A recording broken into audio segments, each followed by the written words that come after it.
Hey, what's up? This is Dan, and I'm here with my business partner and the CTO of Rad Engineering, Justin. Dan, good to see you again. Yep.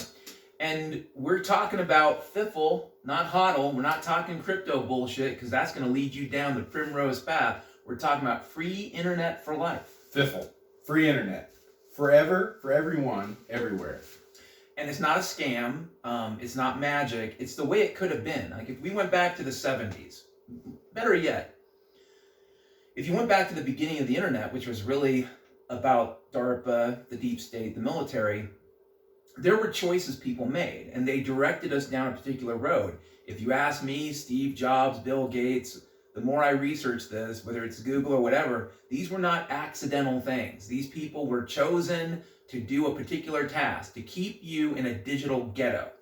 What we want to do is break you out of the digital ghetto. Yep. Right, Justin? Yeah, definitely. Yeah, we're talking about free airwaves. You know, it's out there. It's available to everybody. There's nothing from stopping you from doing this today, right now. Today, you could go Except out. for the people that want to stop you. Yeah, exactly. And there's lots of those. Yeah. In fact, on my computer screen right now is a message from Reddit saying, I have been banned for life from the r/survival subreddit. What did I do? I posted one video link to how you can get free internet off-grid for life. Yeah. So, is AT&T going to be mad at us or something if we do this? I don't get it, Dan. Well, here's the deal. If we'd gone down the path of freedom, like let's go back to go back to the arrival of the personal computer, late 70s, early 80s. We could have had at that time, when personal computers were being developed and also cell phones were being developed, we could have had a different route for telecom. I'm not saying cell phones are bad, you can use them if you want to, but we could have had a telecommunications world where people had choices, where it wasn't just one size fits all. And in this case, believe me, all those taxes and fees you pay on your phone and the amount that it's subsidized, they've given you one size fits all. They've said, this is your iPhone, this is your life, we're going to give you 6 cameras, but you're not going to go anywhere else outside of this box. No. What we're doing right now is we're sending digital communications over CB radio. Way outside of the established system. Way outside the box. And the thing is, CB is as I've said in the past, is kind of a narrow bandwidth compared to the internet. But we're not stopping there. We are looking at FM transmission on CB. We're looking at UHF, VHF, and eventually we're going to go further than that. But the point is, this is a great place to start. If we had started, and this is what I was trying to say, if we'd started here 40 years ago, which we could have done, we would have free internet for life right now, and it would probably rival the speeds you find on the internet itself. Definitely. And to clarify, right now, for you to get set up with your free internet for life costs as much or less than the cost of an iPhone. That's right. So keep that in mind as you listen to what we've got to say. But the iPhone gets subsidized. Yeah. Yeah. A kid with $50 can go get an iPhone. You know, it's funny. One of the comments people make is you can't use. In fact, FCC had a statement: don't use ham radio to commit crimes or CBs to commit crimes. It's illegal to commit crimes. But I had friends stationed in Afghanistan and stationed in Iraq, and some fucking kid could get a cheap-ass flip phone and trigger an explosive. Mm-hmm. But, that's okay because, they're using a cell phone. It's fucking absurd. It is. It is absurd. The reality is any tool can be used for anything. So get over it. You can kill somebody with a hammer, can't you, Dan? Yeah. Carpentry is illegal. Should be. So Justin is surfing the waves today. CBFM, right? Yeah. Surfing CBFM, and he runs into this dude from the East Coast.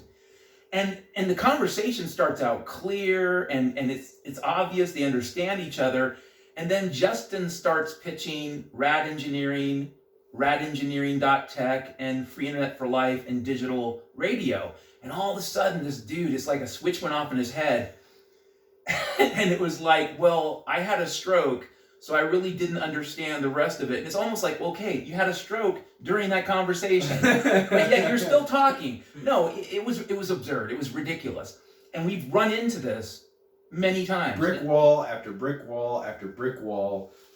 But they don't realize we're like Spider-Man. Like, these walls only help in what we're doing. It only reinforces the fact that we do not have a fair, open playing field for everybody to participate. No, we on. don't. And so people who say this is a free country, no, it's not. To people who say the internet is still working and free, that's a delusion. It's all, the internet is as locked down as it needs to be. Yeah. An idea like ours cannot be propagated online. It's truly decentralized. We don't depend upon a set of other servers to validate our messages. Every single node is its own independent communications node. What we are proposing is a completely decentralized internet. Store and forward messaging. Multiple nodes pushing messages to each other, and if the World Wide Web is still working, nodes pushing stuff up to our site on the World Wide Web, which is at planetarystatusreport.com/notes. Going up there, but that's it. That's what's going on right now. Yeah, it's very simple. It's radio to radio, or computer to computer for that matter. I mean, it's all incorporated, and it's a platform that, like Dan said, we're on CB radio right now. Woo freaking do. Yeah.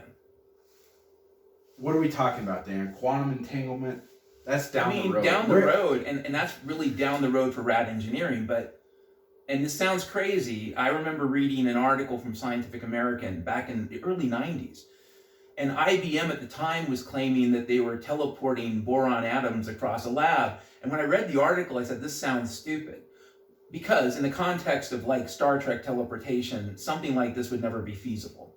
But if you think of it from a communications perspective, it's actually kind of brilliant. With quantum entanglement, and again, this is 5 years out, right, at least. With quantum entanglement telecommunication, it is point-to-point, essentially through what you could call subspace, which means that you could be on the opposite side of the planet and be talking to somebody. And guess what?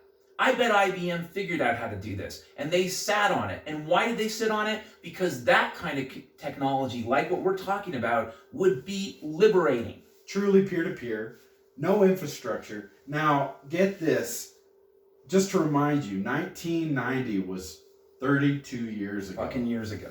32 years ago. They had something. They had something. So where is it now? Buried. Who knows? Buried. Who knows? Buried. Where's radio now? It's been reduced to a hobby, a pastime, an antiquated pastime. JS8 Call. If any of you guys out there use JS8 Call, and if you don't know what it is, it's software you can use to send and receive digital transmissions over CB radio.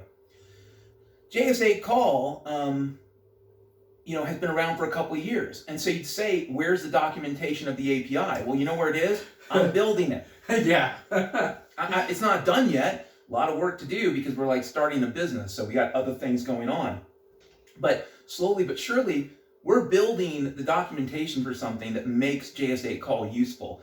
Do I think it is accident or random that that particular feature is not documented? No, I just don't believe it. There's multiple paragraphs on every arcane fucking thing to do with JS8 in the PDF documentation. When you except how to make it useful. Except how to make it fucking useful. Okay. Yeah. So we've got it. We've got our foot in the door on that. We've got that out on the internet. It's searchable. You can find it if you look for it. If you want to push commands into JS8 Call, it is now possible. The bugs have been fixed. The map is there. We encourage you to explore it with us. You'd say this is a pretty open source project. Right now, it's open source. We haven't released our source code yet, but we're going to. It's just that we're still in early beta for a lot of things. Early test phases of this. The possibilities, like we sit down and me and Dan say, do you realize that you can do this?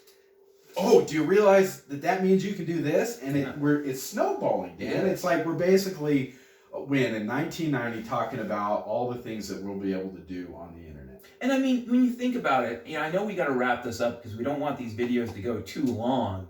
But when you think about it, we could have had a rad terminal if we lived in a free world. We wouldn't have to. In 1980, the technology was available to do exactly what we're doing now.